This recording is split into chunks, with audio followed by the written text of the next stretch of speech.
कामरान मुर्तजा साहब। जी जी, कामरान मुर्तजा साहब का माइक खोलें। जी बिस्मिल्लाहिर्रहमानिर्रहीम। शुक्रिया जनाब स्पीकर।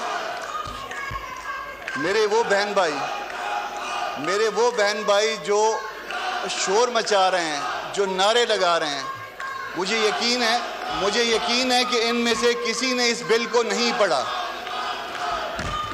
सर, मैंने 40 साल तकरीबन प्रैक्टिस की है और 40 साल प्रैक्टिस में 30 साल बार पॉलिटिक्स की है और 30 साल बार प्रैक्टिस में हमारा ये मुतालबा रहा था कि ये सारी अमेंडमेंट आनी चाहिए, मगर वो अमेंडमेंट जो है वो अब आई हैं।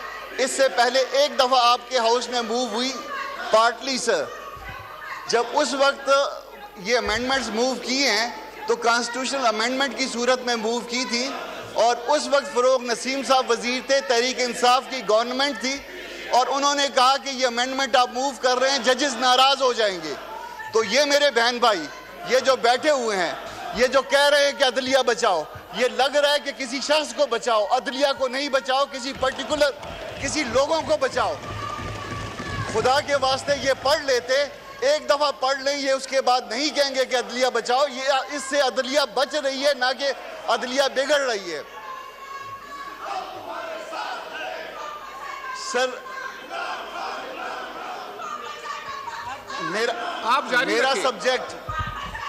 मेरा सब्जेक्ट जो है वो इसके अलावा था। मैंने एक रेजोल्यूशन पेश करनी थी और रेजोल्यूशन के हवाले से मुझे बात भी करनी थी। हो ये रहा है कि under the order of A bench of supreme court, मैं नहीं कहूँगा कि वो सुप्रीम कोर्ट का ऑर्डर है, bench of the supreme court जो कि 3 मेंबर्स के ऊपर मुश्तमिल है, ये कहा जा रहा है कि इलेक्शन 2 सूबों में करवाया जाए। हमने उस बेंच के सामने पहली एपिसोड में भी एक बात रखी थी, मैंने, फारूक नाइक साहब ने, अटॉर्नी जनरल साहब ने, कि 2 सूबों में पार्टी इलेक्शन करवाना मुमकिन नहीं है, ये आर्टिकल 224 की वायलेशन में है। हमने कहा था कि इसके ऊपर वर्डिक्ट दें। पूरे दस्तूर में एक मैकेनिज्म है इलेक्शन करवाने का और वो जो मैकेनिज्म है, वो मैकेनिज्म जो है केयर टेकर सेटअप की सूरत में दिया गया। ये आधा तीतर आधा बटेर की सूरत में नहीं है। ये मुमकिन नहीं है कि 2 सूबों में अब इलेक्शन हो और 2 सूबों में इसके बाद इलेक्शन हो। मगर ये जो एक प्रपोजिशन आप रख देते हैं सुप्रीम कोर्ट के सामने, तो सुप्रीम कोर्ट का ये फ़र्ज़ है कि उसके ऊपर कोई ऑर्डर करे, मगर वो प्रपोजिशन सेंसस के हवाले से, 224 के हवाले से जो रखी गई, उसके ऊपर कोई वो ऑर्डर नहीं सुप्रीम कोर्ट ने किया। सर, इशू ये है कि पंजाब और मेरे दरमियान, मैं बलूचिस्तान को रिप्रेजेंट करता हूँ, पंजाब और मेरे दरमियान 1 और 10 या 1 और 9 का फ़र्क है, मेरी और उनकी सीटों के दरमियान। अब वो सीटें अगर वो 1 और 10 और 1 और 9 के दरमियान होंगी और पंजाब का इलेक्शन अगर पहले हो जाए और मेरा इलेक्शन बाद में हो, तो मेरा इलेक्शन जो है वो इन्फ्लुएंस होता है। ये इन्फ्लुएंस होना इलेक्शन, ये कॉन्स्टिट्यूशन की स्कीम नहीं है, ये गलत है। मैकेनिज्म जो कॉन्स्टिट्यूशन में दिया गया है उसकी मुखालफत में है, उसकी मुखासमत में है।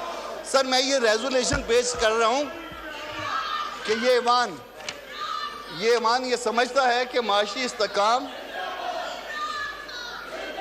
जनाब स्पीकर, ये ईमान समझता है कि माशी इस्तेकाम सियासी इस्तेकाम के बगैर मुमकिन नहीं। इस ईमान की राय में आइन के आर्टिकल 218 के तहत पूरे मुल्क में तमाम सूबाई असम्बलियों और कौमी असम्बली के इंतखाबात बैक वक्त जनरल इंतखाबात की सूरत में होना लाजिम है। मज़ीद ये कि आर्टिकल 224 के तहत जनरल इंतखाबात पूरे मुल्क में बैक वक्त गैर जानिबदार निगरान हुकूमतों की निगरानी में कराए जाने चाहिए। आइन की रूह के मुताबिक बैक वक्त इंतखाबात के इनेकाद से सियासी व माशी इस्तेकाम को फ़रोग़ मिलेगा। कामरान मुर्तज़ा साहब, ये ईमान समझता है। करारदाद आप बाद में पेश करें, पहले बिल पे आप जरा कंक्लूड कर लें।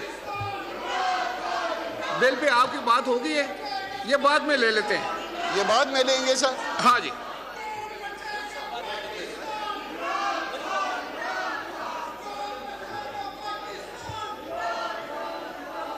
इन्हें देना